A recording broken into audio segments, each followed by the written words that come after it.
Number 11, the allocation of capacity. This is basically the extension of the slack time discussion. How do you allocate available resources to the sprint planning? The rule of thumb is that if you have 20% slack time and probably 20% for bugs and refactoring, so maintenance, it leaves you with about 60% for new features, no more.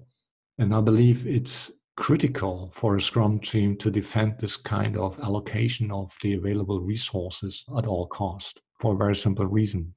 If you invest more than the 60% in new features, you may deliver really great results for the first 3 months. And after that, technical debt and bugs are catching up with you. And then basically the progress that you can deliver in 4, 5, 6 months down the road is basically coming to a halt. And you can't escape technical debt. And it's a feature of a feature factory. The product management, the product owners are more interested in shipping new features than actually keeping the code base in a working fashion.